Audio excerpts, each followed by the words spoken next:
चलिए अब डीएनए के पैकेजिंग पे आते हैं, which is the most important topic. ये डीएनए का पैकेजिंग प्रोकैरियोट्स और यूकैरियोट्स दोनों के अंदर पढ़ेंगे कि डीएनए को अगर कोई प्रोकैरियोटिक सेल, अगर कोई बैक्टीरिया है तो उसके अंदर मैं पैकेज कैसे करूँगी। If in case it is human being और मे बी एनी यूकैरियोट, एक eukaryotic cell, then what will be the procedure for the packaging of this DNA. अच्छा, हम ऐसा पढ़ ही क्यों रहे हैं बेटा, ये डिफरेंस आएगा ही क्यों? क्योंकि प्रोकैरियोट के पास न्यूक्लियस ही नहीं होता, आप याद कर लो, है ना। प्रोकैरियोट्स तो they are devoid of nucleus, तो चूंकि डिवॉइड ऑफ न्यूक्लियस है तो न्यूक्लियस में पैकेजिंग की तो बात ही खत्म हो जाती है। अब जिनके पास न्यूक्लियस है उनके बारे में सोचेंगे हम, तो न्यूक्लियस की पैकिंग एक होगी बेटा और एक होगी साइटोप्लाज्म के अंदर पैकिंग। बेसिक कुछ कॉन्सेप्ट्स मुझे पता होने चाहिए। 0.34 नैनोमीटर जो है ये दोनों बेस पेयर्स के बीच का डिस्टेंस है। कौन सी बेस पेयर की बात कर रही हूँ मैं आपको एक बार ड्रॉ करके क्लियर कर देती हूँ सो दैट आप लोगों को कोई कंफ्यूजन ना रहे। ये मेरी शुगर है ना, पेंटोज शुगर, 5 कार्बन की शुगर है। ये एक नाइट्रोजनस बेस हो गया और ये फॉस्फेट हो गया। ये मेरा एक न्यूक्लियोटाइड हो गया बेटा, है ना। इसी के नीचे न्यूक्लियोटाइड होगा, इसी के सामने न्यूक्लियोटाइड होगा, है ना, और वो सामने वाले के भी नीचे न्यूक्लियोटाइड होगा। मैं डीएनए का केमिकल स्ट्रक्चर बता रही हूँ, थोड़ा सा केमिस्ट्री लगेगा यहाँ पे। इतना केमिस्ट्री तो आपको भी अब तक बायोमोलिक्यूल से रिलेटेड आ गया होगा। ये बना दिया मैंने दूसरा न्यूक्लियोटाइड, ठीक है ना। मैं बात कर रही हूँ इन दोनों के बीच के डिस्टेंस की, राइट। ये एक स्ट्रैंड बनाया, मतलब ये स्ट्रैंड बनाया मैंने। अभी दूसरा देखना कैसे बनेगा। दूसरा स्ट्रैंड जब मैं बनाने जाऊंगी ना, मतलब ये वाला स्ट्रैंड, तो कैसे, इस नाइट्रोजनस बेस से दूसरा नाइट्रोजनस बेस जुड़ गया। ये nitrogenous base of course sugar से जुड़ा हुआ है, ऑफ कोर्स फॉस्फेट से जुड़ा हुआ है। ये तीसरा हो गया, पेंटोज शुगर आ गई, फॉस्फेट आ गया, ठीक है। उन दोनों के भी बीच में बॉन्ड है, मतलब यहाँ पर भी बॉन्ड है। और लेंथ कितना है बेटा, वो फॉस्फोडाइस्टर बॉन्ड है ना, याद आ गया होगा आपको, अभी पढ़ा था हमने। और डिस्टेंस कितना आएगा, 0.34 नैनोमीटर। ये एक न्यूक्लियोटाइड है, दिस इज वन न्यूक्लियोटाइड, है ना। This is another nucleotide, second है। ये तीसरा है और ये चौथा है। This is how my double helical DNA looks like, right? क्यों प्यूरीन पायरिमिडीन से कंबाइन हुआ, आप समझ में आ गया आपको। It is so complicated. अगर ये इतना कॉम्प्लिकेटेड है और तुमने कहीं भी प्यूरीन प्यूरीन को ज्वाइन कर दिया, पायरिमिडीन पायरिमिडीन को ज्वाइन कर दिया, तो दो बल्की ग्रुप्स के कॉम्बिनेशन से spatial arrangement is going to get disturbed completely, right. और अगर स्पेशल अरेंजमेंट डिस्टर्ब हुआ तो molecule is not going to be stable. Chemistry is all about stability, याद रखिएगा। अगर आपका ये मॉलिक्यूल अनस्टेबल है तो ये कोई रिएक्शन नहीं कर पाएगा। और डीएनए तो क्या है, हमारी बॉडी का ब्लूप्रिंट है ना भाई। अगर ये ब्लूप्रिंट ही फेल कर दिया तुमने तो पूरी बॉडी कोलैप्स हो जानी है। कोई प्रोटीन नहीं बनना, कोई एंजाइम नहीं बनना, कोई हार्मोन नहीं बनना, कोई प्रोसेस नहीं होगी, बात ही खत्म, खेल ही खत्म, राइट। तो अगर मेरे पास डीएनए का मॉलिक्यूल है तो इस डीएनए के मॉलिक्यूल को स्टेबलाइज्ड होना पड़ेगा, और इसलिए मैं बॉन्ड्स को पढ़ रही हूँ। ये बॉन्ड क्यों पढ़ते हैं बेटा, आप कोई भी एक सब्सटेंस की या एक सबस्ट्रेट की दूसरे सबस्ट्रेट से रिएक्शन, चलिए सबस्ट्रेट वर्ड में बायोलॉजी में यूज करती हूँ, अभी मैं केमिस्ट्री का टर्म यूज करती हूँ। एक रिएक्टेंट को दूसरे रिएक्टेंट से कंबाइन करके प्रोडक्ट कैसे बनाते हो, कैसे बना पाते हो। अरे बॉन्ड तोड़ते हो, बॉन्ड जोड़ते हो, किसी एक जगह का बॉन्ड ब्रेक किया, दूसरी जगह पे जोड़ दिया, बस ये बन गया दूसरा मॉलिक्यूल। Are you getting. हम सिर्फ एनर्जी का ट्रांसफॉर्मेशन करते हैं, एनर्जी बना नहीं पाते, है ना। ये हमारा फेलियर है, हम एनर्जी बना नहीं सकते, हम सिर्फ एनर्जी का फॉर्म चेंज कर सकते हैं। ये फॉर्म ही चेंज करके ये पूरा स्ट्रक्चर आपके पास एक स्टेबलाइज स्ट्रक्चर के फॉर्म में है। अब मुझे इसे इसी स्टेबिलिटी के साथ न्यूक्लियस में पैक कर देना है। उस न्यूक्लियस में जो इसके साइज से कम 1000 गुना छोटा है, राइट। 2.2 मीटर तो बहुत होती है बेटा लेंथ, और न्यूक्लियस होता है नैनोमीटर में। तो उस न्यूक्लियस में पैक करना है, इसलिए मैं इतनी कहानी बता रही हूँ आपको, और इसलिए हम इस पैकेजिंग को डिस्कस कर रहे हैं। 0.34 nanometre would be the average distance. हर न्यूक्लियोटाइड के बीच में एक स्टेबिलिटी लाने के लिए डिस्टेंस उतना ही रहेगा। So this is how the length of DNA is comparable.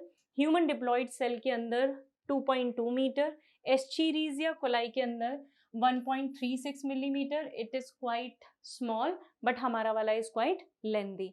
ये ई कोलाई है विच इज फ्लैजिलेटेड, यहाँ पे आपको फ्लैजिलास दिख रहे हैं, इसके अंदर डीएनए का लेंथ ये रहेगा। इसके अलावा हमें कुछ और मॉलिक्यूल्स के अंदर, सॉरी और ऑर्गेनिजम्स के अंदर डीएनए का पैकेजिंग पढ़ना है, that is in a prokaryote. Prokaryote के अंदर डीएनए का packaging will be out of the nucleus, right.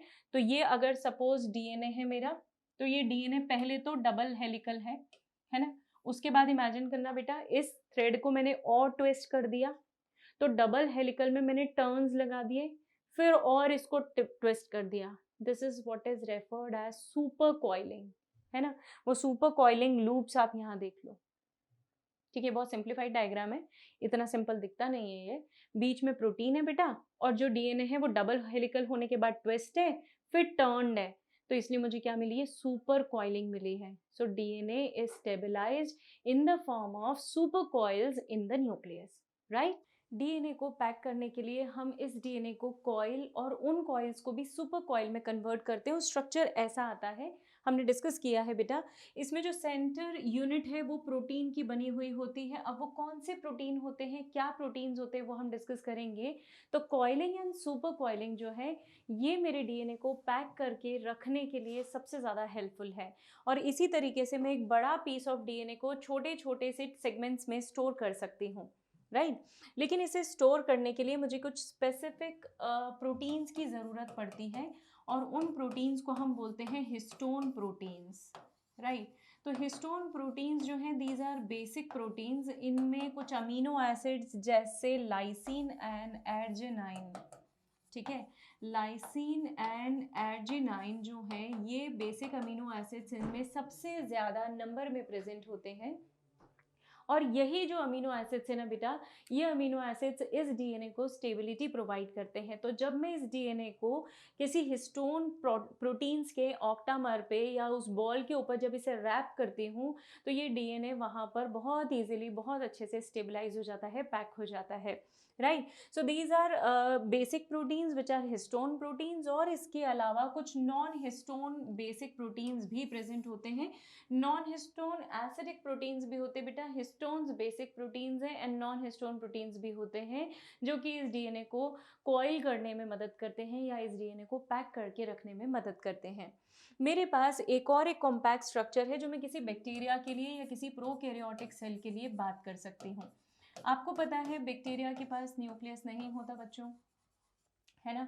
Nucleus नहीं है तो एक ऐसा जोन है, एक ऐसा रीजन है जिसे हम बोलते हैं न्यूक्लियोइड। न्यूक्लियोइड मतलब एक वो हिस्सा है बेटा जहाँ पे जेनेटिक मटेरियल प्रेजेंट होता है या जहाँ पे जेनेटिक मटेरियल लाई करता है, उसे हम बोलते हैं न्यूक्लियोइड। देखो यूकैरियोट्स में तो मुझे बहुत सारे प्रोटीन्स की ज़रूरत है बच्चों, जिसके कारण मैं डीएनए को पैक करके रख पाऊंगी, राइट। लेकिन मेरे जो प्रोकैरियोट्स हैं उनके पास तो न्यूक्लियस होता ही नहीं है। तो प्रोकैरियोट्स जिनके पास न्यूक्लियस नहीं होता, उनके अंदर भी मुझे डीएनए को अगर रखना है तो उसके लिए भी मैं कुछ प्रोटीन्स की ज़रूरत रखती हूँ, उसके लिए भी मुझे कुछ प्रोटीन्स की आवश्यकता है। उन प्रोटीन्स के ऊपर तुम डीएनए को यूकैरियोट्स में करते हैं हम ऐसा, लेकिन प्रोकैरियोट्स में तो उन प्रोटीन्स को डीएनए से कंबाइन करके जिस रीजन में आप रखते हो उस रीजन को हम बोल देते हैं न्यूक्लियोइड, है ना। यूकैरियोटिक में 2+ टर्न लेता है, कैसे मैं बताती हूँ अभी आपको, हम डायग्राम के साथ समझेंगे, ज़्यादा इजीली आपको समझ में आएगा। तो चलिए यूकैरियोट्स के डीएनए की ही पैकेजिंग हम पढ़ेंगे।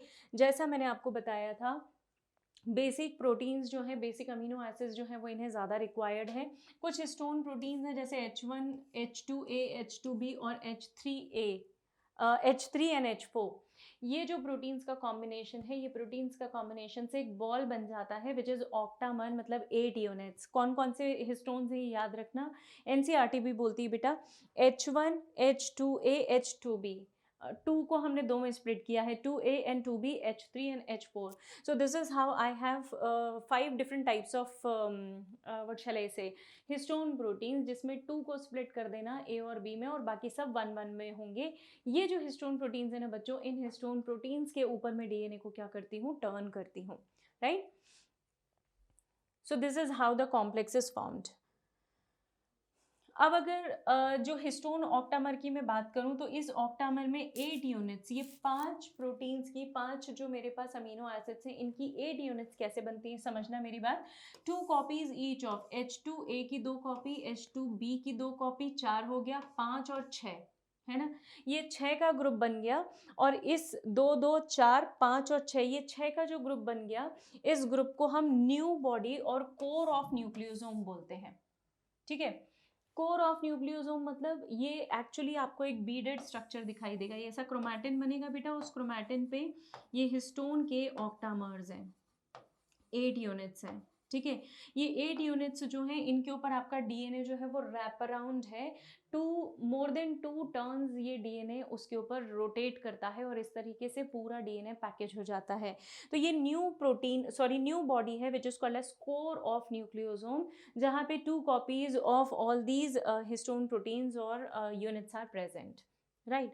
अब क्योंकि डीएनए के ऊपर एक ओवरऑल जो चार्ज है वो नेगेटिव है, मैंने आपको पहले भी बताया था डीएनए इज नेगेटिवली चार्ज, ये किन के ऊपर पोजीशन करेगा बेटा, अगर तुम्हारा हिस्टोन जो है ये हिस्टोन पॉजिटिवली चार्ज होगा तभी तो इसके ऊपर मेरा नेगेटिवली चार्ज डीएनए जो है वो कनेक्ट होगा, ये कनेक्ट होगा और न्यूक्लियोसोम बनाएगा। और एक न्यूक्लियोसोम को तुम देखोगे तो लगभग 200 base pair of DNA helix बनता है।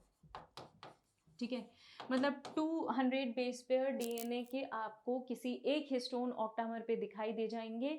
तो इस तरीके से आपका ऑक्टामर कितना प्रोटीन कितना बेस पेयर्स कैरी करेगा, it will be around 200 base pair which you need to remember, right. अपने एग्जाम्स के लिए याद रखिएगा। ये देखिए 8 ऑक्टामर्स हैं, 8 यूनिट्स हैं, इसमें 8 का तो ये 6 का तो ये कॉम्प्लेक्स हो गया और यहाँ पे एक मेरे पास H1 हिस्टोन आ जाता है। इसके बाद ये जो डीएनए एक्सटेंड होता है अगले ऑक्टामर पे, सपोज दिस इज अगला ऑक्टामर है ना, कंसिडर इट टू बी, तो जो बीच का डीएनए है इसे मैं बोलती हूँ लिंकर डीएनए। लिंकर डीएनए का मतलब है बेटा जो दोनों ऑक्टामर्स को कनेक्ट करता है, this is the diagram of one nucleosome, right. So more than 2 turns लेगा, ये बीच का मेरा जो टर्मिनल प्रोटीन होगा that will B H1 protein, यहाँ से निकलकर और दूसरी यूनिट से ज्वाइन करने वाला जो रहेगा वो that would be linker DNA, central core unit जो रहेगी that will be new body, right. So octamer of core proteins ये रहेंगे, इनको सबको 2 से मल्टीप्लाई कर दो, तो ये चारों को 2 से मल्टीप्लाई करोगे 8 यूनिट्स हो गए। 8 कैसे यूनिट्स बेटा, 2 of H2A, 2 of H2B, 2 of H3, 2 of H4, ये 4 यूनिट को मैंने मल्टीप्लाई कर दिया, total I have got 8 units. 8 units का न्यू बॉडी बनेगा और उसको ही हम कहते हैं 1 ऑक्टामर, राइट। और इसके ऊपर मेरा नेगेटिवली चार्ज डीएनए जो है वो प्रेजेंट होता है। ये एक बॉल, दूसरी बॉल, तीसरी बॉल, इसके ऊपर डीएनए कितने टर्न्स लेता है बेटा, ये 2 टर्न्स कंप्लीट और एक आधा, फिर ये 2 टर्न्स कंप्लीट और एक आधा, ये बीच का क्या रहेगा मेरे पास linker DNA. So I hope आपको पूरा अरेंजमेंट समझ में आ गया है ना। तो H1 हिस्टोन प्रोटीन से कनेक्टेड होता है और ये अपीयरेंस कैसा लगता है बेटा, ये बिल्कुल ऐसा दिखेगा जैसे कोई नेकलेस हो, है ना, बीड्स ऑन स्ट्रिंग के जैसा इसका अपीयरेंस है। मैंने आपको ड्रॉ करके भी बताया था, आप रिलेट कर पा रहे होंगे, अगर इसे माइक्रोस्कोप में देखें तो कुछ इस तरीके से दिखाई देगा, एक नेकलेस के जैसा दिखाई देता है, right. So this is how it looks like. अब ये जो न्यूक्लियोसोम है ये फर्दर कॉइलिंग करता है। पहली बात तो डीएनए खुद डबल हेलिक्स है बेटा, डीएनए डबल हेलिक्स होने के बाद इस ऑक्टामर पे रैप हुआ है ना, दैट इज सुपर कॉइलिंग। उसके बाद ये सोलेनॉइड के फॉर्म में कन्वर्ट हो जाता है। सोलेनॉइड का मतलब है ये जो न्यूक्लियोसोम है और ज़्यादा कॉइल हो जाता है टू फॉर्म अ सोलेनॉइड, है ना, it gives you a shape of solenoid. अब क्या होता है बेटा, ये जो बीड्स ऑन स्ट्रिंग का स्ट्रक्चर है किसी भी क्रोमैटिन फाइबर के लिए, ये पहले फर्दर कॉइल होता जाता है और कंडेंस होता जाता है, मतलब इकट्ठा होता जाता है ना, it will gather at one position. ये जितना ज़्यादा गैदर होता जाएगा, जितना ज़्यादा कंडेंस होता जाएगा, उतना ज़्यादा ये इनएक्टिव स्टेज की तरफ जा रहा है। जितना ज़्यादा ये लूज रहेगा ना बच्चों, उतना ज़्यादा ये एक्टिव है, और जितना ज़्यादा कंडेंस्ड है उतना ज़्यादा क्या है, ये इनएक्टिव। तो अगर फर्दर कंडेंसेशन जो है ये मेटाफेज स्टेज पे हो जाता है, तब जब आपको क्रोमोसोम का प्रॉपर शेप दिखने लगता है। सेल डिवीजन चैप्टर याद करो मेरे बच्चों, आपको याद आएगा सेल डिवीजन में हमने बताया था कि जो भी क्रोमोसोम का शेप आपको स्टडी करना है वो बेस्ट कहाँ स्टडी हो सकता है, मेटाफेज में। तो मेटाफेज वो स्टेज होती है जहाँ पे क्रोमोसोम का शेप आप बेस्ट स्टडी कर सकते हो। आई बात समझ में? तो ये कंडेंसेशन जो होना शुरू हो जाता है ये मेटाफेज तक कंडेंस होता है, और उसके बाद आप जब पूरा स्ट्रक्चर देखोगे तो कुछ इस तरीके से हमें माइक्रोस्कोपिक स्ट्रक्चर दिखते हैं। ये मेरा फर्स्ट स्टेज है बेटा, जब डीएनए में सिर्फ डबल हेलिकल स्ट्रक्चर मुझे दिख रहा है। ये बीडेड स्ट्रक्चर दिखाई दे रहा है जहाँ पे ऑक्टामर बन गया है ना। This is my solenoid. Solenoid की फर्दर कॉइलिंग हो जाती है तो दिस इज सुपर सोलेनॉइड, और सुपर सोलेनॉइड से मेरे पास बनता है क्रोमैटिड, और उसके बाद मुझे मिलता है क्रोमोजोम। क्रोमैटिड मतलब this single arm of chromosome, है ना, ये सिंगल आर्म जो है इसको बोलते हैं क्रोमैटिड। और फाइनली ये कंडेंस होकर क्रोमोजोम का शेप ले लेता है, और ये क्रोमोजोम का शेप आपको कब विजिबल होगा, जब आपका सेल मेटाफेज में पहुंच चुका होगा। आई बात समझ में? सो ये कॉइलिंग्स जो है ये खुलती जाती हैं, ये ओपन होती जाती हैं। अब हम शुरू करेंगे बेटा इस डीएनए का जो पैकेजिंग होता है, वो डीएनए का पैकेजिंग मेरे पास किस फॉर्म में किस तरीके से होता है। तो अगर कुछ और प्रोटीन्स के बारे में बात करूं तो हिस्टोन प्रोटीन्स के अलावा I have some non histone proteins also, जिनको भी हम यूज़ करते हैं, जो एसिडिक नेचर के होते हैं। See histone proteins are basic in nature and non histone proteins are acidic in nature. थोड़ी देर पहले भी मैंने बताया था कि नॉन हिस्टोन प्रोटीन्स भी होते हैं विच इज़ NHP और NHC, और हमारे पास हिस्टोन प्रोटीन्स भी होते हैं, हिस्टोन कॉम्प्लेक्सेस भी होते हैं। हिस्टोन वाले जो होंगे वो बेसिक होंगे और नॉन हिस्टोन जो होंगे वो एसिड होंगे। तो इन दोनों को यूज़ करते हैं हम पैकेजिंग के लिए। नॉन हिस्टोन प्रोटीन्स को मैं 3 कैटेगरी में डिवाइड करती हूँ बेटा। एक जो उसे स्ट्रक्चर प्रोवाइड करते हैं उन्हें मैं स्ट्रक्चरल NHC प्रोटीन बोलती हूँ।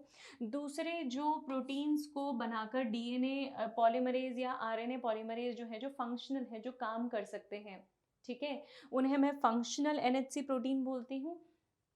तीसरा मैं रेगुलेटरी NHC प्रोटीन्स बोलती हूँ, मतलब जो प्रोसेस को रेगुलेट करते हैं, जो प्रोसेस को ऑपरेट करने का काम करते हैं, ठीक है। तो नॉन हिस्टोन प्रोटीन्स जो है वो मेरे पास ये 3 कैटेगरीज में डिवाइडेड है, NHC complexes, non histone chromosomal complexes या क्रोमोसोम, इनको मैं इन तरीके से डिवाइड कर सकती हूँ क्रोमोसोमल प्रोटीन्स को, राइट। अब अगर किसी भी न्यूक्लियस में आप देखें तो जो क्रोमैटिन है वो क्रोमैटिन हमें 2 अलग अलग शेप्स में विजिबल है ना। ये क्रोमैटिन जो है बेटा, या तो ये लूजली बाउंड होगा, लूजली पैक्ड होगा। तो अगर ये लूजली पैक्ड है मतलब आप इसे कभी भी ओपन करके इससे ट्रांसक्रिप्शन करवा सकते हैं, ट्रांसलेशन भी हो सकता है ना। ट्रांसक्रिप्शन तो हो ही रखा है, ट्रांसलेशन हो सकता है। तो आप बहुत आसानी से किसी भी यूक्रोमैटिन से प्रोटीन्स फॉर्म कर लेंगे, राइट। तो यूक्रोमैटिन आपको प्रोटीन्स बनाकर देने में मदद करेगा। देन यूक्रोमैटिन्स जो हैं ये स्टेन लाइट होते हैं, मतलब ये हल्का कम कलर अब्जॉर्ब करते हैं, ज़्यादा कलर नहीं अब्जॉर्ब करते बेटा, सिंस दे आर लूज, तो इसलिए उनका जो कलर अब्जॉर्प्शन है वो कैसा रहेगा, कम रहेगा। इसके अलावा दे आर ट्रांसक्रिप्शनली एक्टिव, मतलब ये बहुत तेज़ी से ट्रांसक्रिप्शन की प्रोसेस करेंगे। क्या होता है बेटा ट्रांसक्रिप्शन? सेंट्रल डोग्मा याद करो, है ना। Central dogma of protein synthesis मेरा क्या बोलता था कि जो डीएनए है वो डीएनए कन्वर्ट होता है आरएनए में, आरएनए कन्वर्ट होता है प्रोटीन्स में। आई बात समझ में? तो वो जो डीएनए है वो डीएनए जब आरएनए में कन्वर्ट होता है और आरएनए प्रोटीन्स में कन्वर्ट होना शुरू होगा तो that is what is called as transcriptionally active. तो ट्रांसक्रिप्शनली एक्टिव से मेरा मतलब है प्रोटीन्स का बनना। तो obviously this will absorb less stain, जब आप इसे माइक्रोस्कोप में देखोगे तो ये कम कलर अब्जॉर्ब करेगा। और हीट्रोक्रोमैटिन को देखोगे तो ये बहुत ज़्यादा डेंसली स्टेन होता है, ये बहुत ज़्यादा कलर को अब्जॉर्ब करता है। क्यों बेटा? क्योंकि बहुत कॉम्पैक्ट है, तो ऑब्वियसली माइक्रोस्कोप में ये डार्कर दिखेगा, ट्रांसक्रिप्शनली लेस एक्टिव होता है, बहुत आसानी से आप इससे प्रोटीन्स बना नहीं सकते, राइट। अब हम बहुत ही प्यारे टॉपिक की तरफ चल रहे हैं जो हमारे एग्जाम्स के लिए भी बड़ा इंपॉर्टेंट है, चाहे बोर्ड हो चाहे नीट हो, दोनों एग्जाम्स के लिए इक्वली इंपॉर्टेंट है। You need to pay attention, you need to focus now. देखिए डीएनए जेनेटिक मटेरियल होता है बेटा, ये बात मुझे बहुत बहुत बाद में पता चली थी। इनिशियली तो हम इसी पजल को सॉल्व करने में लगे हुए थे कि भाई आखिर जेनेटिक मटेरियल है तो है क्या, है ना। हमें समझ में नहीं आ रहा था जेनेटिक मटेरियल क्या है, मुझे बहुत बाद में पता चला कि डीएनए जो है it is my basic genetic material, it is my normal genetic material. पर इतना आसान नहीं था डीएनए को जेनेटिक मटेरियल प्रूव करना, इसके लिए मैंने कई सारे एक्सपेरिमेंट्स किए बेटा। तो जब आपने एक्सपेरिमेंट्स किए तो कुछ एविडेंसेस, एक्सपेरिमेंट्स किस फॉर्म में मेरे सामने है, एविडेंसेस के फॉर्म में, मतलब मुझे कुछ सबूत मिले जहाँ पे जिन सबूतों को यूज़ करके मैं ये बोल पाई कि हाँ भाई डीएनए जो है वो जेनेटिक मटेरियल है। सबसे पहला एक्सपेरिमेंट था ग्रिफिथ का, है ना। फेडरिक ग्रिफिथ जो थे उन्होंने ट्रांसफॉर्मेशन एक्सपेरिमेंट किया था बेटा। ये ट्रांसफॉर्मेशन का मतलब होता है कि जो ऑलरेडी डीएनए है मेरे बैक्टीरिया के पास, for suppose this is the original DNA of bacteria, इस ओरिजिनल डीएनए पे तुमने कोई दूसरा सेगमेंट ऐड कर दिया, ये मैंने दूसरा सेगमेंट ऐड किया, तो काफ़ी हद तक इसकी प्रॉपर्टीज़ जो है वो चेंज हो, आई एम सो सॉरी, काफ़ी हद तक इसकी प्रॉपर्टीज़ जो है वो चेंज हो गई। तो ये जो डीएनए मिला है मुझे, ये क्या मिला है बेटा, ट्रांसफॉर्म्ड डीएनए मिला है। फेडरिक ग्रिफिथ ने 1928 में कुछ एक्सपेरिमेंट्स किए थे माइस के ऊपर, और उन एक्सपेरिमेंट्स को करने के बाद हमें ये समझ में आया था कि जो डीएनए है वो जेनेटिक मटेरियल है, राइट। इन्होंने क्या यूज़ किया था बेटा, इन्होंने एक बैक्टीरियल स्टेन यूज़ किया था which causes pneumonia. It is cocci shaped bacteria, diplococcus और स्ट्रेप्टोकोकस बोलते हैं हम उसे, निमोनिया कॉज करता है इसलिए भी कॉल इट एज निमोनी, आप उसे न्यूमोकोकस भी बोल सकते हो, है ना। कोकाई शेप का होता है। ये जो था this was S triple strain, S3 मतलब, एंड R डबल स्ट्रेन। देखो ये 3 स्ट्रेन्स में था बेटा, S1 S2 एंड S3। इसी तरह R जो था R1 R2 और R3 के फॉर्म में मेरे पास था, है ना। ऐसे मेरे पास 3 अलग अलग स्ट्रेन थे, एक स्मूथ स्ट्रेन था और एक रफ स्ट्रेन था, राइट। रफ स्ट्रेन मतलब जिसकी जो मेम्ब्रेन है, अगर उसकी मेम्ब्रेन को देखूं, उसकी मेम्ब्रेन को मैं देखूं तो it was appearing to be rough in structure, है ना, थोड़ी सी वेवी, थोड़ी सी रफ सी दिखाई दे रही थी ऐसी। और स्मूथ जो है वो सिंगल दिखाई दे रहा था मुझे इस तरीके से। तो एक स्मूथ कॉलोनी है डिप्लोकोकस निमोनी की, और एक रफ सेल की कॉलोनीज है जिसकी मेम्ब्रेन जो है वो एंटायरली रफ थी। स्मूथ का मतलब जिसके ऊपर कैप्सूल है ना, म्यूकस की कोटिंग है बेटा, और म्यूकस की कोटिंग से ये आपको किसी भी, मतलब अपने आप को किसी के भी शरीर में बचा के रख पाता है, मतलब ये एक रेजिस्टेंट वेराइटी थी मेरे पास, right. It was a resistant variety जो अपने आप को किसी भी बीमारी, सॉरी किसी भी एंटीबॉडी से बचा सकती थी। तो मेरे शरीर में अगर ये एंटर होगा तो मेरी बॉडी को ये रिकॉग्नाइज नहीं होगा कि ये प्रेजेंट है, right. So this is what is smooth capsulated type, जो कि म्यूकस की कोटिंग रखता है ना, जिसके ऊपर म्यूकस की कवरिंग है, कोटिंग है। ये बहुत कलरफुल, बहुत शाइनी कॉलोनीज बनाता है, और ये वायरुलेंट टाइप है, मतलब पैथोजेनिक है। वायरुलेंट से मेरा मतलब है बेटा पैथोजेनिक, दैट कॉजेज निमोनिया। इसी तरह एक रफ है which is also called as non capsulated, मतलब जिसके ऊपर कैप्सूल नहीं है, वो नॉन कैप्सुलेटेड टाइप है, तो उसके ऊपर जो कोटिंग है म्यूकस की वो एब्सेंट होती है, और इसीलिए कवरिंग कैसी है, रफ सी है। It is non virulent and will not cause pneumonia if get into the body, right. तो अगर मैं इसका ट्रांसफॉर्मेशन एक्सपेरिमेंट देखूं, ऑर्गेनिज्म क्या यूज़ किया था बेटा, it was a normal general mice. उन्होंने क्या किया, जो मेरा स्मूथ स्ट्रेन था विच वॉज वायरुलेंट, उस लाइव स्ट्रेन को, है ना, लाइव एस मतलब नॉर्मल स्ट्रेन को माइस के अंदर इंजेक्ट किया, तो बट ऑब्वियस सी बात है ये वायरुलेंट था, तो माइस को निमोनिया हुआ, है ना, ये बेचारा बीमार हो गया, और बीमार होने के बाद ये डाइड, मर गया। आई बात समझ में। तो उन्होंने ये बोल दिया कि भाई एस के अंदर ऐसा कुछ है जिसके कारण माइस की जो है वो डेथ हो रही है ना। फिर उन्होंने क्या किया बेटा, लाइव आर स्ट्रेन यूज़ किया। जब लाइव आर स्ट्रेन यूज़ किया उन्होंने, तो live R strain non virulent होने से the mice could not face any defect, इसीलिए माइस जो है इट सर्वाइव्ड, ठीक है, माइस जिंदा रह गया, माइस सर्वाइव कर गया, क्योंकि इसके अंदर वो पैथोजन का जो पैथोजेनिसिटी है वो नहीं पहुंची, है ना। तो अब ये तो इजी है बेटा, यहाँ तक तो हमें कोई दिक्कत नहीं, दिक्कत अब आएगी, अब सुनना मेरी बात। उन्होंने क्या किया बेटा, एस स्ट्रेन को लिया, इसे बहुत हीट किया, हीट कर दिया, तो ये क्या हो गया, मर गया, है ना। अब इसे उन्होंने किस में इंजेक्ट किया, माइस में इंजेक्ट किया, तो क्योंकि कुछ ऐसा था जो इस माइस में प्रेजेंट था और बीमार करके माइस को मार सकता था। अब वो खत्म हो गया, आपने क्या कर दिया, उसको गर्म कर दिया ना, heat killed S strain when injected into mice, mice could survive, है ना। इसका मतलब वो जो फैक्टर था, जो फैक्टर माइस को मार रहा था, वो फैक्टर यहाँ पे नहीं रहा, है ना। तो ये भी मुझे समझ में आ गया। अब मज़ा तो तुम्हें अब आने वाला है, सुनना मेरी बात। एस स्ट्रेन को किल कर दिया, एक्सपेक्टेड क्या था कि माइस क्या हो जाए, सर्वाइव। इसे मिक्स किया किसके साथ बेटा, आर स्ट्रेन के साथ, फिर से वही बात, एक्सपेक्टेड क्या है कि माइस क्या कर जाए, सर्वाइव। आई बात समझ में, लेकिन उल्टा हुआ, माइस मर गया, है ना। कायदे से तो दोनों कॉम्बिनेशंस माइस के सर्वाइवल की ही तरफ इंडिकेट कर रहे हैं, तो भाई किस्मत में ऐसा क्या पलटा कि माइस मर गया। पता है क्या पलटा किस्मत में, एस ट्रेन से कुछ निकलकर आर के अंदर शायद गया था, और उसने आर को किस में कन्वर्ट कर दिया, टोटली एस में। मतलब आप मानेंगे नहीं ये बात, उस माइस का जब स्प्लीन निकालकर उन सेल्स को स्टडी किया गया तो मुझे आर टाइप का एक भी सेल नहीं मिला, जबकि आर टाइप के तो मैंने लाइव स्ट्रेन यूज़ किए थे बेटा। ये देखो लिखा है मेरी पीपीटी में कि एल टाइप का तो सॉरी आर टाइप का तो मैंने लाइव यूज़ किया था, तो आर मिलना था ना, और पूरा आर खत्म हो गया, कोई आर नहीं मिला, सब एस मिल रहे हैं। भाई ऐसा क्यों, तो जो एस मिल रहे थे वो एस इसीलिए मिल रहे थे क्योंकि प्रोबेबली जो एस था उसके अंदर से कोई सब्सटेंस निकल के आर में गया, और उसने आर को किस में टर्न कर दिया, एस में। आई बात समझ में। तो अगर एस से कोई मटेरियल एक्स निकला, वो आर में गया, and it had changed R to S, तो हो गया ना ये ट्रांसफॉर्मेशन। ट्रांसफॉर्मेशन का मतलब क्या है, समझो तो वर्ड का मीनिंग।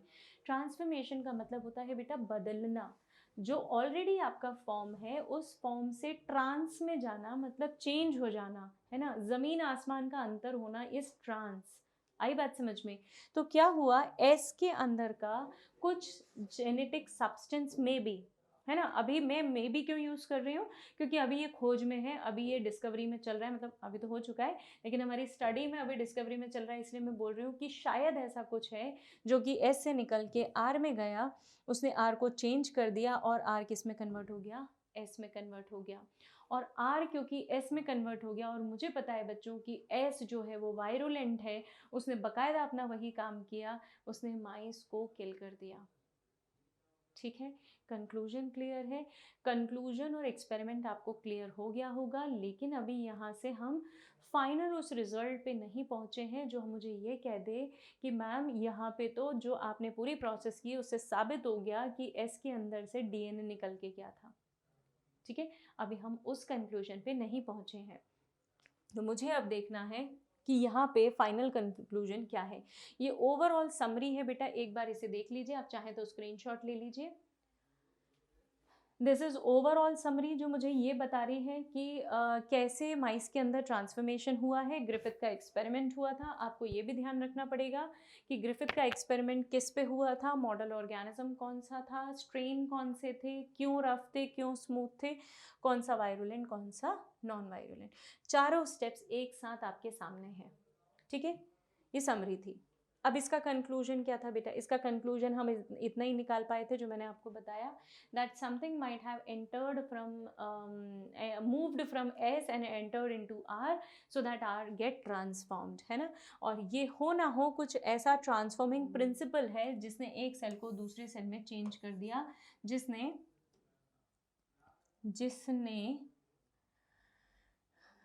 आर को एस में चेंज कर दिया, मतलब ट्रांसफॉर्मेशन जिसने कर दिया, हो ना हो ये कोई ऐसा प्रिंसिपल है, इसलिए इस एक्सपेरिमेंट को हमने नाम दिया ट्रांसफॉर्मिंग प्रिंसिपल। आई बात समझ में। तो अभी भी यहाँ पे बायोकेमिकल नेचर मुझे नहीं समझ में आ रहा था, डीएनए है तो क्या है, ये सारी चीज़ें मुझे इस एक्सपेरिमेंट से तो क्लियर नहीं थी।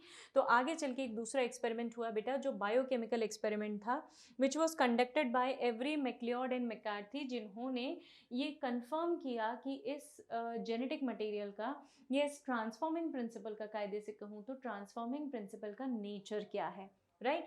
तो इन्होंने ये डिस्कवर किया बेटा कि जो डीएनए है, एस बैक्टीरिया से डीएनए निकलकर किस में गया, आर में गया, और उसने आर को चेंज कर दिया किस में, एस में।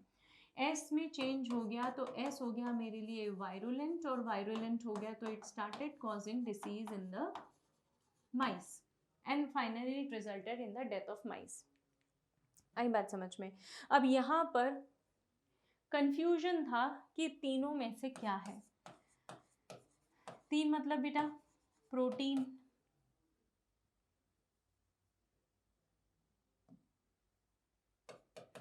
प्रोटीन है कि आरएनए है कि डीएनए है।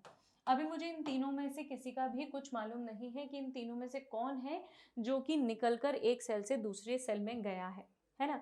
बस मुझे अब कुछ चीज़ें पता है कि अगर मैंने कुछ एंजाइम्स यूज़ कर लिए, मतलब प्रोटीएज, प्रोटीन को डिस्टर्ब करने वाला, डैमेज करने वाला एंजाइम है प्रोटीएज। आरएनए को डैमेज करने वाला एंजाइम है मेरे पास आरएनएज, और डीएनए को डैमेज करने वाला एंजाइम है मेरे पास डीएनएज। तो ये तीनों एंजाइम्स को मैंने यूज़ किया और मैंने ऐसा ऑब्जर्व किया बेटा, देखो डैमेज क्यों कर रहे हैं, क्योंकि मुझे शक इन 3 पे ही था, है ना। तो अगर मैं इन तीनों को कंज्यूम करने वाले एंजाइम्स को डाल दूं तो हो सकता है कि मुझे ये कंफर्मेशन मिल जाए कि हाँ यही वो फैक्टर थे विच वर रिस्पॉन्सिबल। तो देखो मैंने प्रोसेस क्या की,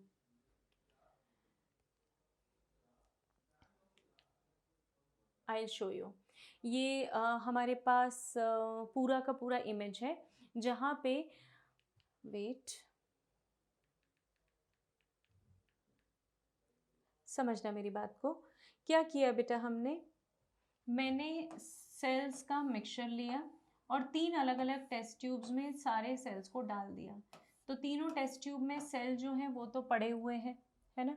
कौन से सेल बेटा, ये मेरे पास आर सेल, एस सेल, या जो भी मैंने माइस के अंदर से निकाले वो सेल तो मुझे यहाँ दिख रहे हैं। फिर एक में मैंने आइसोलेट करके एक में प्रोटीन को रखा, है ना। मतलब एक को प्रोटीन के लिए कंसिडर किया, रखा तो यहाँ पे सब कुछ है, लेकिन एक में प्रोटीन के लिए कंसिडर कर रही हूँ, एक में आरएनए के लिए कंसिडर कर रही हूँ और एक में डीएनए के लिए कंसिडर कर रही हूँ। जब मैंने आरएनएज एंजाइम डाल दिया तो ट्रांसफॉर्मेशन की प्रोसेस पे कोई इफेक्ट नहीं आया, वही हो रहा था कि एस से एस जो, सॉरी आर जो है वो एस में कन्वर्ट हो रहा था, ठीक है। आर जो था, आर जो था वो एस में कन्वर्ट हो रहा था, है ना। मैंने जब प्रोटीन वाली ट्यूब में प्रोटीन्स को डिस्टर्ब करने के लिए प्रोटीएज डाला, क्योंकि मुझे शक ये भी था कि प्रोबेबली एस से प्रोटीन निकलकर आर में गया है, तो मैंने क्या किया, प्रोटीन को डैमेज करने वाला एंजाइम डाल दिया प्रोटीएज। लेकिन तब भी ये प्रोसेस खत्म नहीं हुई, तब भी R was, sorry S was responsible for changing R into S. ये आर किस में चेंज हो गया, एस में। मतलब अभी भी क्या हुआ बेटा, जो प्रोसेस थी उसमें माइक्रोब्स की या उसमें जो माइस था उसकी किलिंग हो गई। तीसरे केस में, जो लास्ट केस था मेरे पास, उसमें मैंने क्या किया, एक एंजाइम डाल दिया विच इज डीएनएज। जैसे ही तुमने डीएनएज डाला तो प्रोसेस वहीं स्टॉप हो गई और अब मुझे एस भी मरे हुए दिख रहे थे, आर भी दिख रहे थे। तो मैंने ये कह दिया कि भाई ना तो प्रोटीन ट्रांसफॉर्मिंग प्रिंसिपल है, क्योंकि जब प्रोटीन को डिस्ट्रॉय करने वाला एंजाइम डाल दिया मैंने तब तो फिर ये प्रोसेस स्टॉप हो जानी थी, लेकिन प्रोसेस नहीं स्टॉप हुई, मतलब प्रोटीन के अलावा कोई है जो ट्रांसफॉर्मेशन कर रहा है। जब मैंने आरएनएज डाल दिया, क्योंकि शक मुझे आरएनए पे भी था, आरएनएज डालने पे भी मेरी प्रोसेस स्टॉप नहीं हुई, तब भी मैंने कह दिया कि इसका मतलब आरएनए भी जेनेटिक मटेरियल नहीं है। ना प्रोटीन ट्रांसफॉर्मिंग प्रिंसिपल है, ना आरएनए ट्रांसफॉर्मिंग प्रिंसिपल है। लास्ट का कंक्लूजन मैंने कैसे निकाला बेटा, जब डीएनए वाली ट्यूब थी उसमें डीएनए एंजाइम डाला, मेरा डीएनए अंदर का पूरा डीएक्टिवेट हो गया। अब मुझे एस की जगह पे एस ही मिल रहा है, आर की जगह पे आर ही मिल रहा है। ना एस आर में कन्वर्ट हुआ, ना आर एस में कन्वर्ट हुआ। इसका मतलब ये कंफर्म हो गया कि जो डीएनए है वही जेनेटिक मटेरियल है, और एक सेल से निकलकर दूसरे सेल में कौन गया होगा, डीएनए गया होगा।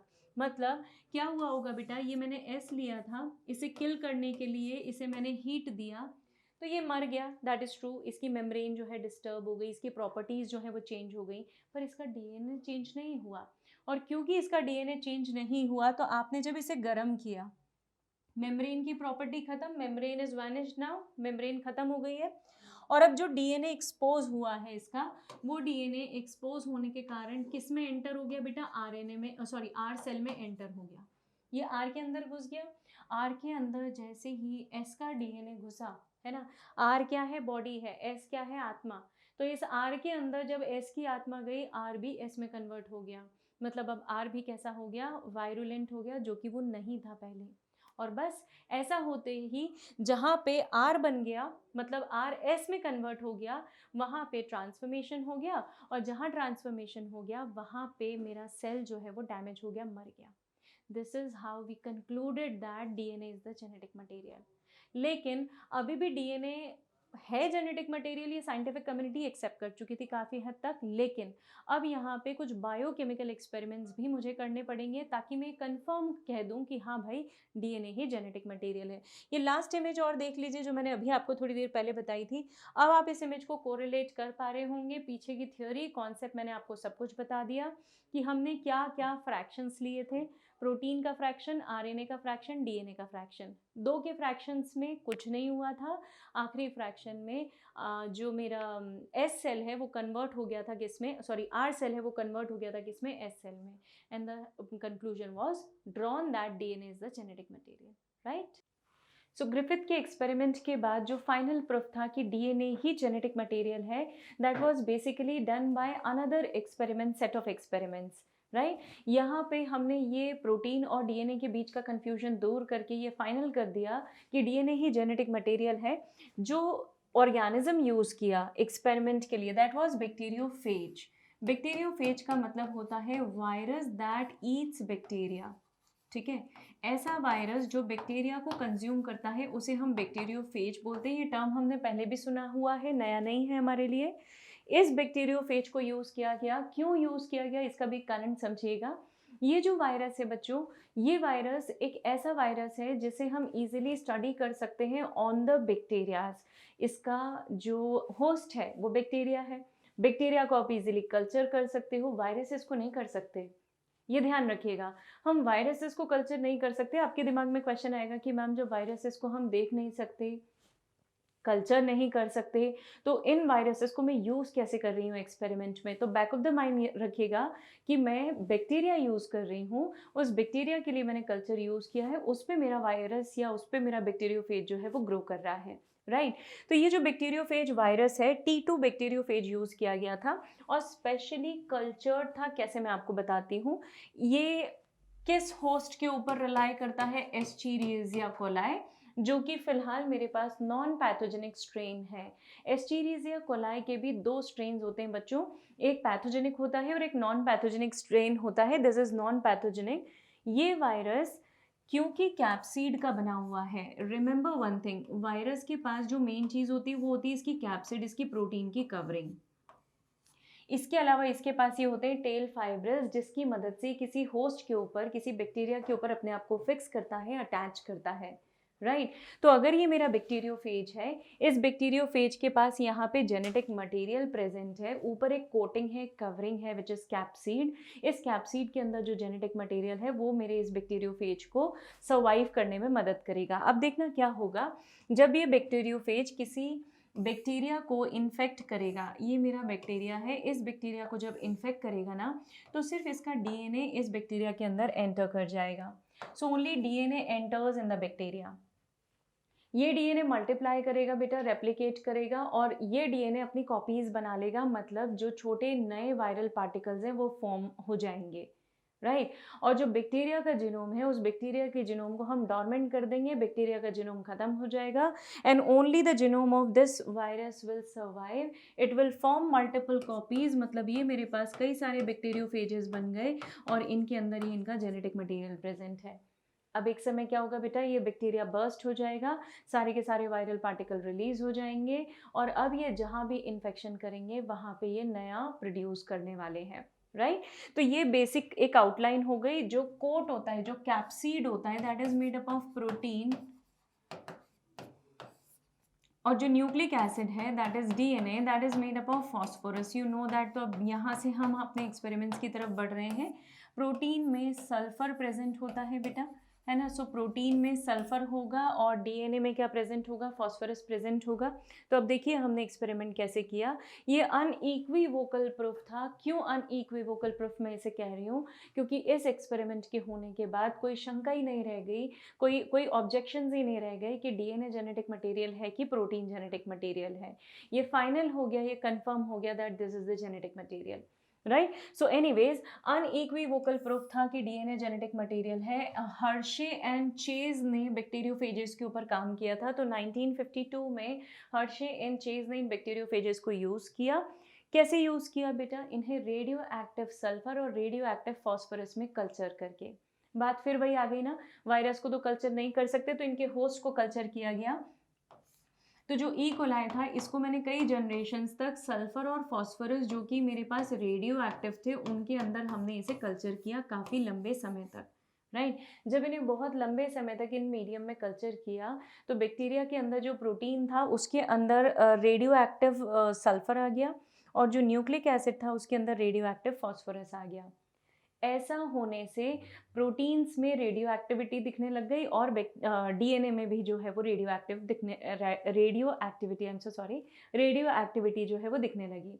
तो ये जो रेडियो एक्टिविटी विजिबल थी, this was visible in the E coli protein fragment and protein segment and DNA segment, right. अब आगे बढ़ते हैं। इस ई कोलाई के ऊपर जब मेरा वायरस अटैक करेगा, तो वो वायरस भी इसी सल्फर, इसी फॉस्फोरस को लेगा, ठीक है। और उस वायरस के अंदर भी कैप्सिड के अंदर कौन सा सल्फर आ जाएगा बेटा? S35, है ना। और डीएनए के अंदर कौन सा फॉस्फोरस आ जाएगा? यहाँ डीएनए के अंदर जो फॉस्फोरस आ जाएगा वो क्या आ जाएगा? S32। तो ये रेडियो एक्टिविटी अब मेरे वायरस के अंदर भी पहुंच गई। बस अब यहाँ से आपका एक्सपेरिमेंट शुरू है। समझिएगा कैसे करते हैं हम। कुछ स्टेप्स हैं, बेसिक स्टेप, बहुत सिंपल है एक्सपेरिमेंट, लेकिन जितना इम्पॉर्टेंट नीट के लिए है उतना ही इम्पॉर्टेंट बोर्ड एग्जाम्स के लिए भी है, तो ध्यान से समझिएगा। जो दोनों टाइप के लेबल्ड फेजेस थे, मतलब एक फेज को मैंने सल्फर से लेबल किया, एक फेज को मैंने डीएनए से लेबल किया, कल्चर करके, उनके होस्ट को कल्चर करके, कई मीडियम्स तक, कई जनरेशन्स तक कल्चर करके मैंने रेडियो एक्टिविटी इंट्रोड्यूस कर दी। अब ये जो सल्फर और फॉस्फोरस है, इससे रिच जो मेरे पास बैक्टीरियोफेजेस हैं, उन्हें मैंने अलाउ किया इन्फेक्ट करने के लिए, ठीक है। किसको इन्फेक्ट करेंगे बेटा? इन्फेक्शन, मोड ऑफ इन्फेक्शन कैसा? जैसा अभी मैंने आपको प्रीवियस स्लाइड्स में डायग्राम बताया था कि जो उसके टेल फाइब्रिल्स हैं वो अटैच हो जाएंगे और सिर्फ डीएनए जो है वो इंसर्ट होगा। देखिएगा, इन्फेक्शन होने के बाद, मैं आपको आखिरी में एक समराइज डायग्राम बता रही हूँ। इन्फेक्शन होने के बाद हम इसकी ब्लेंडिंग करते हैं। ब्लेंडिंग का मतलब होता है एजिटेशन, मतलब इसे हिलाना, ठीक है। हिलाना क्यों ज़रूरी है बेटा? क्योंकि बाद में मैं पैलेट्स देखूंगी, जो कि टेस्ट ट्यूब में नीचे की तरफ का सेगमेंट होगा, उसको हम बोलते हैं पैलेट, है ना। यहाँ पे मुझे मिलेंगे बेटा पैलेट, तो मैं पैलेट्स देखूंगी, और इसके अलावा मैं सुपरनैटेंट भी देखूंगी। सुपरनैटेंट मतलब ये यहाँ पे जो ऊपर मिलेगा।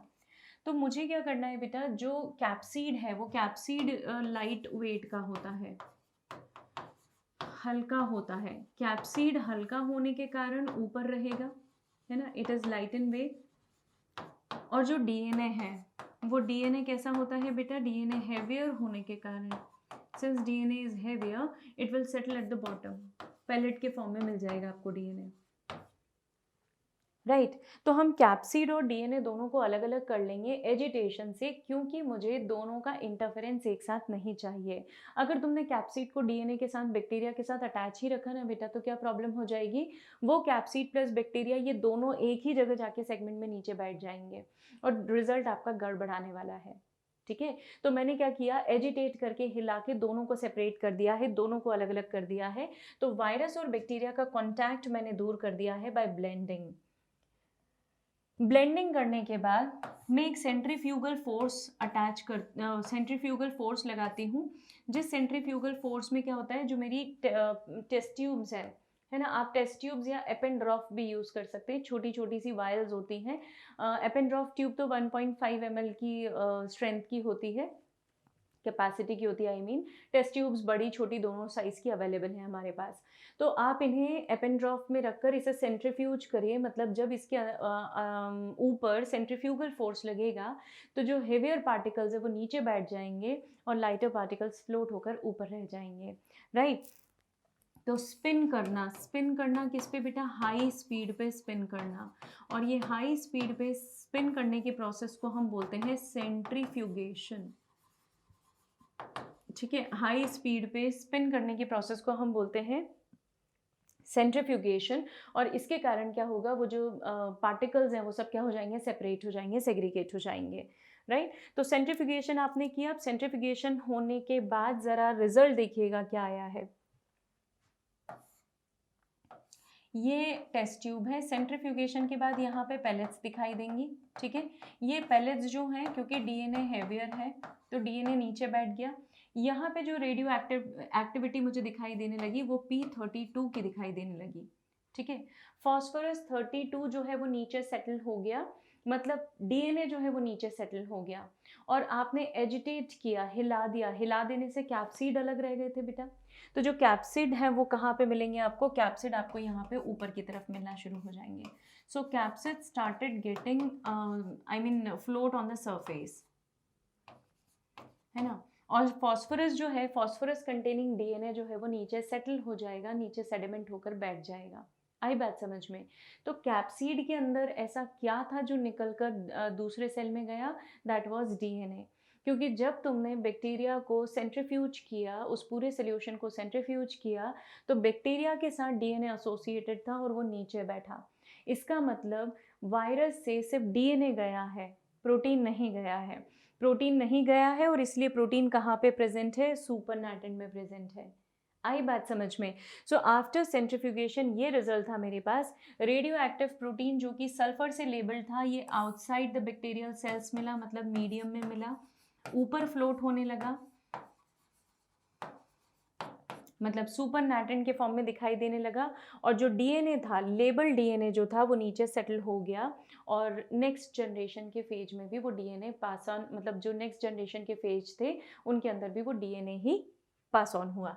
सो फाइनली कंक्लूजन क्या निकला बेटा इसका, कि डीएनए ही वो सब्सटेंस है जो कि बैक्टीरियल होस्ट में एंटर हुआ, और इसका मतलब यही एक ट्रांसफॉर्मिंग प्रिंसिपल है, यही एक जेनेटिक मटेरियल है।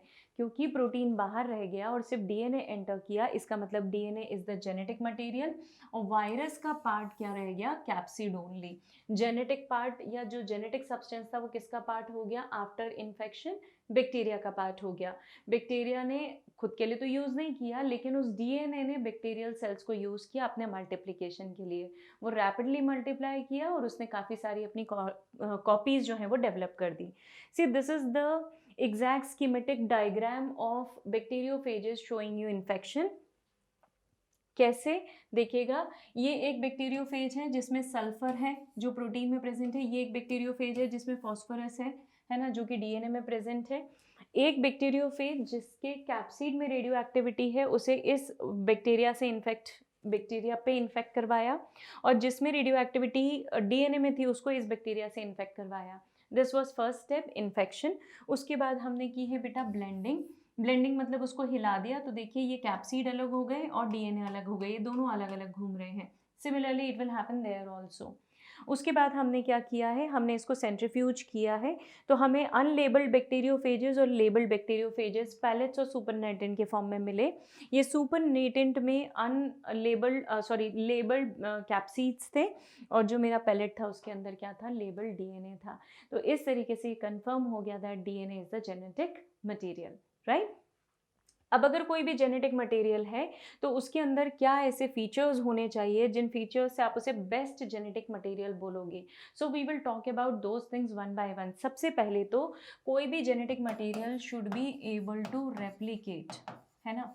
रेप्लिकेट करेगा तो क्या करेगा बेटा, अपनी कॉपीज बना लेगा, और कॉपीज़ बनाएगा तो नेक्स्ट जनरेशन को पास ऑन भी कर पाएगा, है ना। वो अपनी कॉपीज़ जनरेट कर लेगा और नेक्स्ट जनरेशन को पास ऑन कर देगा। दूसरी बात, अच्छा नेक्स्ट जनरेशन को पास ऑन करोगे मतलब नेक्स्ट जनरेशन भी उसकी कॉपी बना के अपनी नेक्स्ट जनरेशन को पास ऑन करेगी। तो इस तरीके से जो जेनेटिक मटेरियल है ना, वो generation after generation pass on होता जाएगा, राइट। नेक्स्ट है, it should be chemically stable. Chemically and structurally stable होना चाहिए। मतलब कैसा होना चाहिए बेटा, उसका स्ट्रक्चर ऐसा हो कि जो थोड़े से भी चेंज ऑफ पीएच, थोड़े से भी चेंज ऑफ टेम्परेचर से एकदम से डिस्टर्ब ना हो जाता हो। ऐसा होगा तो क्या कॉन्सिक्वेंसेस होंगे बेटा, अगर स्ट्रक्चर और अगर उसका फंक्शन डिस्टर्ब हो गया तो it will become totally inactive substance, right. तो मुझे उसे क्या रखना है, स्ट्रक्चरली एंड केमिकली एक्टिव रखना है। It should be stable structurally and chemically, right. Structurally stable रहेगा मतलब हमेशा एक्टिव रहेगा, फंक्शनली स्टेबल रहेगा मतलब उस ऑर्गेनिज्म के अंदर जो है वो काम करता रहेगा। So it has to be functionally active. आई बात समझ में? This is one of the point. उसके अलावा it should provide the scope for slow mutation and not the rapid mutation बेटा। जैसे कोविड का वायरस जो है, कोविड का वायरस हमारे लिए इतना बड़ा प्रॉब्लम क्यों बन गया? उसका जो लाइफ साइकिल है बहुत छोटा है और बहुत तेज़ी से म्यूटेट करता है वो, राइट क्योंकि बहुत तेज़ी से म्यूटेट कर रहा है बेटा, इसीलिए उसके अंदर चांसेस को मतलब चेंजेस के जो स्कोप है वो बहुत बढ़ जाते हैं। हमें इतना भी अनस्टेबल नहीं चाहिए, है ना। जेनेटिक मटेरियल ऐसा होना चाहिए जिसमें स्टेबिलिटी हो, म्यूटेशंस होते हों। क्यों म्यूटेशंस हों बेटा? सो दैट मुझे न्यू कैरेक्टर्स जो है वो मिलते रहें, है ना। स्लो म्यूटेशन होंगे तो न्यू कैरेक्टर्स मुझे ग्रेजुअली मिलेंगे और जैसे ये ग्रेजुअली मिलेंगे आपको वैसे ही आपके अंदर अब्जॉर्ब अच्छे से होंगे। तो it should have mutation but the rate of mutation should be very slow so that evolution can take as per the pace, है ना, रैपिड ना हो। मेंडेलियन कैरेक्टर्स को एक्सप्रेस करता हो मतलब जीन्स को एक्सप्रेस करता हो। डीएनए ऐसा होना चाहिए, जेनेटिक मटेरियल ऐसा होना चाहिए जो जीन्स को एक्सप्रेस करता हो। करता जीन्स को एक्सप्रेस आरएनए भी है और डीएनए भी है, इसलिए मेरे पास दो जेनेटिक मटेरियल हो जाते हैं। एक तरफ आरएनए भी जेनेटिक मटेरियल हो जाता है और एक तरफ डीएनए भी जेनेटिक मटेरियल हो जाता है, but still preferred genetic material is DNA. क्यों, मैं आपको बताती हूँ। तो पहले यहाँ तक समझ लें, मेंडेलियन कैरेक्टर्स एक्सप्रेस करना चाहिए। अब जब हम इस सर्च को करने लगे तो हमें दो ही ऐसे सब्सटेंसेस मिले, रादर ऐसे केमिकल्स मिले जो कि जो कि अच्छे जेनेटिक मटेरियल साबित हो सकते थे। एक आरएनए था और एक डीएनए था, है ना। दोनों ही अपनी कॉपी बना सकते हैं बेटा, मतलब दोनों के ही बीच में डुप्लीकेशंस पॉसिबल है। डीएनए जो है अपने कॉम्प्लीमेंट्री स्ट्रैंड्स का सिंथेसिस कर सकता है और आप इन दोनों स्ट्रैंड्स को एक दूसरे से सेपरेट भी कर सकते हो। ये मेरा डीएनए है, इसके बीच में हाइड्रोजन बॉन्ड्स हैं। अगर आप इन हाइड्रोजन बॉन्ड्स को डिसॉल्व कर दें या इनके ऊपर हीट डाल दें तो ये हाइड्रोजन बॉन्ड्स टूट जाएंगे और हमारे जो डीएनए के दोनों स्ट्रैंड्स हैं वो एक दूसरे से क्या हो जाएंगे, सेपरेट हो जाएंगे, राइट। तो अगर आप इन स्ट्रैंड्स को हीट करें तो दोनों स्ट्रैंड्स जो है एक दूसरे से सेपरेट हो जाएंगे और इस तरीके से आपका डीएनए डीनेचर हो जाएगा। ये रीनेचर भी हो जाएगा वापस से इन्हीं हाइड्रोजन बॉन्ड्स को फॉर्म करके। तो अप्रोप्रिएट कंडीशन में दोनों चीज़ें पॉसिबल हैं। अगर कोई भी न्यूक्लियोटाइड की बात करूं तो उसके पास अगर 2 हाइड्रोक्सिल ग्रुप प्रेजेंट है, फ्री है, तो वो बहुत इजीली डिग्रेड हो सकता है बच्चों। केमिकली फ्री जो हाइड्रोक्सिल ग्रुप है ना, दैट प्रोवाइड्स अनस्टेबिलिटी। तो आरएनए जो है वो अनस्टेबल इसीलिए है क्योंकि उसके पास फ्री हाइड्रोक्सिल ग्रुप है, राइट। डीएनए के पास फ्री हाइड्रोक्सिल ग्रुप नहीं होता बेटा, बॉन्ड बन जाते हैं, इसीलिए डीएनए जो है वो स्टेबल जेनेटिक मटेरियल है। आरएनए इज इजीली डिग्रेडेबल, है ना। OH ग्रुप जो कि फ्री है, फ्रीली अवेलेबल है, इसके ऊपर कोई भी रेडिकल अटैक करके इसे डिग्रेड कर सकता है, अनस्टेबल बना सकता है।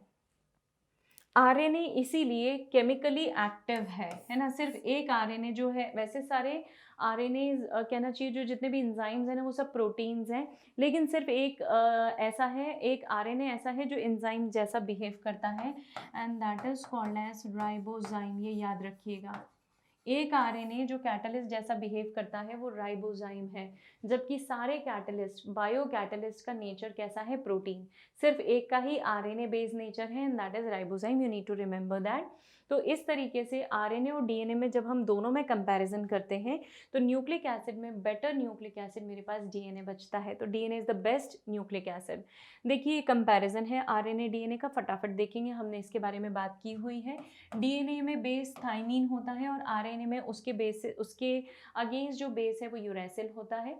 यूरेसिल उतनी स्टेबिलिटी नहीं प्रोवाइड करता बेटा जितनी स्टेबिलिटी, केमिकली स्टेबिलिटी मेरा थाइमीन प्रोवाइड करता है। डीएनए आरएनए दोनों में म्यूटेशन हो सकते हैं, लेकिन आरएनए का रेट ऑफ म्यूटेशन हायर है as compare to DNA. Mutation का रेट स्लो होना चाहिए, क्यों, हम बात कर चुके हैं। डीएनए ज़्यादा स्टेबल है और ज़्यादा स्टेबल है इसीलिए इसका स्टोरेज भी काफ़ी हद तक स्टेबल है। है ना। आप इसे स्टोर करके रख सकते हो। कब तक के लिए स्टोर कर सकते हो बेटा? जब तक इसे ट्रांसमिट करने की नौबत न आ जाए। जब तक आप इसे एक से दूसरे सेल में ट्रांसमिट ना करें, पहुंचा ना दें, तब तक आप इसे केमिकली स्टेबल, मतलब इसे वहीं उसी जगह पर फिक्स रख सकते हो। तो आरएनए जो है डीएनए जो है स्टेबल इन्हीं सब फैक्टर्स के कारण एक अच्छा जेनेटिक मटेरियल है। अब आरएनए हमारे पास सबसे पहला नॉन जेनेटिक मटेरियल था बेटा। लोअर ऑर्गेनिज्म में तो आरएनए ही सर्व करता है जेनेटिक मटेरियल, जेनेटिक डाइवर्सिटी। ये जो मेरा आरएनए है ये कुछ प्रोसेसेस को बहुत इजीली करता है बेटा। जैसे मेरी प्रोसेसेस हैं ट्रांसलेशन, है ना। ट्रांसलेशन का मतलब होता है, जैसे ये मेरा डीएनए है, डीएनए से बन गया है बेटा आरएनए, और आरएनए से बन जाता है प्रोटीन। ठीक है, तो डीएनए से आरएनए जो है that is transcription, we call it as transcription. बात हुई हमारी, और इसको हम बोलते हैं ट्रांसलेशन। तो ये ट्रांसलेशन की प्रोसेस तुम्हारा डीएनए बहुत इजीली ओपन अप होके ट्रांसलेशन भी कर देगा, मतलब आरएनए बना देगा और आरएनए जो है वो ट्रांसलेशन कर देगा। तो इसीलिए स्प्लाइसिंग जो है, स्प्लाइसिंग आरएनए के आसपास ही इवॉल्व हुई है, क्योंकि डीएनए के अंदर सारे जीन्स जो है वो प्रोटीन नहीं बनाते। कुछ जीन्स ऐसे हैं बच्चों जो हाउसकीपिंग जीन्स के फॉर्म में है मेरे पास। हाउसकीपिंग जीन्स का मतलब जो हमारी पूरी बॉडी को मेंटेन करने में, नॉर्मल मेटाबॉलिज्म में मदद करेंगे। So we have housekeeping genes. ये हाउसकीपिंग जीन्स के अलावा कुछ जीन्स होते हैं जो कि एक्सप्रेसिव हैं, जो कोई ना कोई प्रोटीन फॉर्म करके हमें देते हैं, राइट। तो इसीलिए हमारा जो स्प्लाइसिंग का मैकेनिज्म है, स्प्लाइसिंग का मतलब होता है अनकोडेड इंफॉर्मेशन, ठीक है। अनकोडेड सीक्वेंसेस या अनकोडेड, रादर ऐसे अनकोडेड सीक्वेंसेस, अनएक्सप्रेसिव सीक्वेंसेस बोलती हूँ मैंने, ऐसे सीक्वेंसेस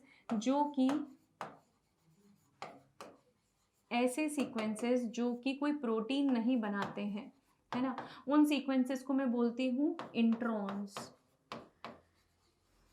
तो अगर मेरा ये डीएनए है, इस डीएनए के अंदर बीच बीच में इंट्रॉन्स हैं और कुछ जगह पे एक्सॉन्स हैं, intron exon intron exon intron, ठीक है। तो स्प्लाइसिंग का मतलब क्या होता है बच्चों? आप जितने इंट्रॉन्स हैं उन सबको रिमूव कर दें और सिर्फ आपके पास क्या रह जाए, ये मैंने सारे इंट्रॉन्स को रिमूव कर दिया, यहाँ पे कट लगा दिया, यहाँ पे लगा दिया तो ये इंट्रॉन खत्म हो गया, यहाँ पे लगा दिया तो इंट्रॉन खत्म हो गया। So we left with only exons. ये सिर्फ मेरे पास क्या आ गए, एक्सॉन्स आ गए। इन एक्सॉन्स को अगर मैं कंबाइन कर दूं तो that become only expressed portion of the DNA, and that is what is specifically mRNA और आरएनए, राइट। तो डीएनए का जो एक्सप्रेस्ड फॉर्म है वो आरएनए है, और आरएनए जो है वो प्योरली एक्सप्रेस्ड होने के कारण आपको बहुत सारे प्रोटीन्स बना के देने में केपेबल है, राइट। डीएनए जो है आरएनए से बना है ना। केमिकली आरएनए की शुगर्स पहले बनती हैं विच इज राइबोज शुगर। उनके सेकेंड कार्बन से जब हाइड्रोक्सिल ग्रुप निकलता है तो वी गेट डीऑक्सीराइबोज शुगर। तो डीऑक्सीराइबोज शुगर राइबोज शुगर से बनी है बेटा, इसलिए मैं कह सकती हूँ कि आरएनए से डीएनए बना है ना। केमिकली आरएनए से डीएनए मेरा क्या हुआ है, इवॉल्व हुआ है, और इसलिए वो ज़्यादा स्टेबल है। अब वॉटसन और क्रिक का जो डबल हेलिकल मॉडल था वो कुछ इस तरीके से था, जहाँ पे आप डीएनए के रेप्लिकेशन के मैकेनिज्म को देख सकते हैं।